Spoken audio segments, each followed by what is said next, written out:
இருந்த திமுக உறுப்பினர்கள் என்ன கோரிக்கை பேச வருகிறேன் என்று புரிந்து கொள்வதற்கு முன்பாகவே, நான் வெளிக்காட்டுவதற்கு முன்பாகவே எனக்கு எதிராக கூச்சல் குழப்பமிட்டு எதிர்ப்பு தெரிவிப்பது ஜனநாயக மாண்பல்ல. அரைகுறையாக அறவேக்காட்டுத்தனமாக என்னை எதிர்ப்பது என்பது ஏற்புடையதல்ல. இது ஜனநாயக மாண்புக்கும் மரபுக்கும் எதிரானது. பாலியல் வல்லுறவுக்கு உள்ளாக்கப்படுகின்ற அந்த மனித மிருகங்கள், காம வெறியர்கள் யாராக இருந்தாலும் சட்டம் மிக கடுமையாக தண்டிக்கும். இதில் போலியான பக்கத்து வீட்டு சிறுவனை வழக்கில் சேர்த்து உண்மையான குற்றவாளிகளை காப்பாற்றுவதற்கு நடவடிக்கை எடுத்த அந்த அரசியல் பிரமுகர் கைது செய்யப்பட்டிருக்கிறார். இதை இனி ஆளுங்கட்சி கொறடாவோ அவை முன்னவரும் பேரவைத் தலைவரும் அனுமதிக்க கூடாது என்கிற என்னுடைய வேண்டுகோளை நான் முன்வைக்கிறேன். பத்திரிகை ஊடகத்தின் வாயிலாக பேரவைத் தலைவருக்கும் தமிழக அரசின் கவனத்தையும் நான் கொண்டு செல்ல விரும்புகிறேன். அண்ணா பல்கலைக்கழகத்தில் பாலியல் குற்றச்சாட்டுக்கு உள்ளான மேற்படி ஞானசேகரன் அவர்கள் மிக கடுமையான தண்டனை பெற்றுத்தருவதற்குரிய நடவடிக்கை எடுக்க வேண்டும் என்ற எமது கோரிக்கை ஏற்கப்பட்டு மாண்புமிகு தமிழக முதலமைச்சர் அவர்கள் இதற்கான சிறப்பு நீதிமன்றம் அமைத்து 60 நாட்குள் இந்த வழக்கு விசாரணைக்கு கொண்டு வந்து அதிகபட்ச உச்சபட்ச தண்டனையை பெற்றுத்தருவதும் என்று உறுதியளித்திருக்கிறார்.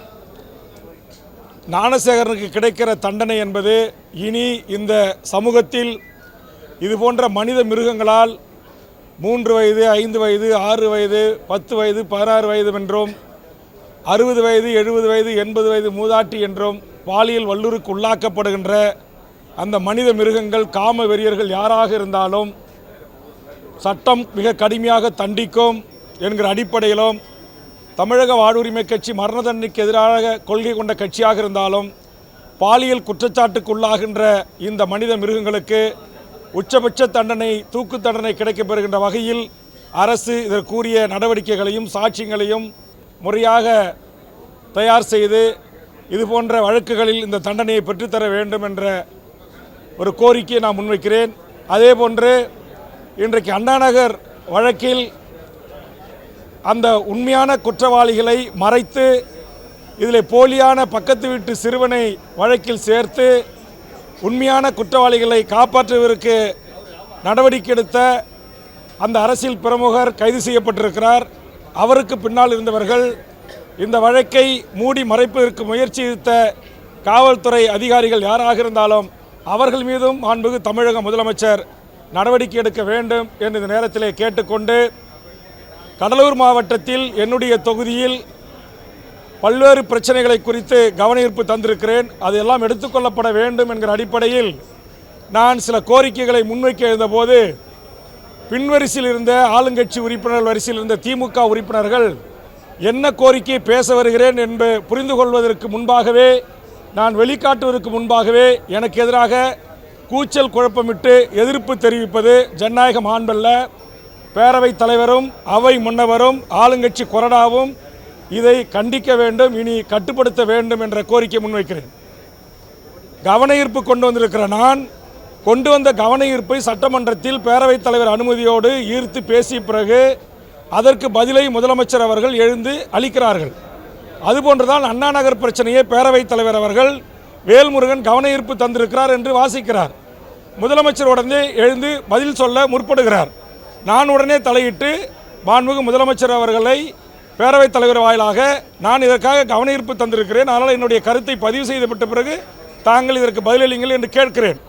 உடனே ஆளுங்கட்சி வரிசையில் இருக்கிற பின்வரிசையில் இருந்த சட்டமன்ற உறுப்பினர்கள் என்ன பிரச்சனைக்கு நான் கவன ஈர்ப்பு கொடுத்திருக்கிறேன், எந்த பிரச்சனையை நான் எழுப்ப முற்படுகிறேன் என்பதை தெரிந்து கொள்ளாமல் அரைகுறையாக அறவேக்காட்டுத்தனமாக என்னை எதிர்ப்பது என்பது ஏற்புடையதல்ல. இது ஜனநாயக மாண்புக்கும் மரபுக்கும் எதிரானது.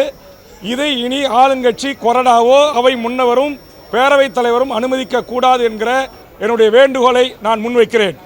நான் தவறு செய்தவர்கள் யாராக இருந்தாலும் கட்சி பாராமல் அவர்கள் மீது நடவடிக்கை எடுக்க வேண்டும் என்பதுதான் என்னுடைய நிலைப்பாடு. அது அதிமுக திமுக என்கிற அரசியல் உட்கட்சி பிரச்சனைகளுக்கு நான் செல்லவில்லை. இந்த நாட்டில் நடந்திருக்கிற சட்டத்துக்கு புறம்பான அநியாய அக்கிரம நடவடிக்கைகளை நான் பேசுவேன். என் கட்சிக்காரர் கடலூர் மாவட்டத்தில் கொலை செய்யப்பட்டு இன்றோடு 8 நாட்கள் ஆகிறது. அந்த கொலை குற்றவாளிகள் இதுவரையில் கைது செய்யப்படவில்லை. ஆக நான் முதலமைச்சர் அவையில் இருக்கின்ற போது நான் முதலமைச்சரிடம் இந்த கவனத்தை ஈர்ப்பதற்கு முயற்சிக்கிறேன். ஆனால் அதற்குள்ளாகவே எழுந்து எதிர்ப்பு தெரிவிப்பது, கூச்சலிடுவது, அதுபோன்று இன்றைக்கு அதிமுக பிரமுகர் ஒருவர் அண்ணா நகர் வழக்கில் கைது செய்யப்பட்டிருக்கிறார். இதற்கு பின்புலத்தில் இருக்கின்ற யார் என்பதை வெளிக்கொணர வேண்டும் என்று நான் பேசுகிறேன். பேசுவதற்கு வாய்க்கு மறுக்கப்படு. அப்படி மறுக்கப்படுவதோடு மட்டுமல்லாமல் எதிர்க்கட்சி வரிசையிலே இருப்பவர்கள் எழுந்து பேசும்போதும் கூச்சலிடுவது, அவர்கள் கட்சியிலே உறுப்பினராகவே இன்றைக்கி சட்டமன்ற கணக்கு பிரகாரம் இருக்கிறேன், கூட்டணியில் இருக்கிறேன். நான் ஒரு அதிமுக்கியத்துவம் வாய்ந்த பிரச்சனையை எழுப்ப முற்படுகிறேன். அண்ணா நகர் சிறுமி பாலியல் கற்பழிப்பு பின்னால் இருக்கிற கூட்டம் யார் என்பதை கேள்வி எழுப்புகிறேன். ஆக என்ன கேட்கிறேன் என்பதை தெரியாமல் கூட எதிர்ப்பு தெரிவிக்கிறவர்களை நம்முடைய தமிழக அரசினுடைய அரசு கொறடா, அவை முன்னவர், பேரவைத் தலைவர் மட்டுப்படுத்த வேண்டும் என்று அங்கே இந்த கோரிக்கை பதிவு செய்யப்படலை. அதனால் பத்திரிகை ஊடகத்தின் வாயிலாக பேரவைத் தலைவருக்கும் தமிழக அரசின் கவனத்தையும் நான் கொண்டு செல்ல விரும்புகிறேன்.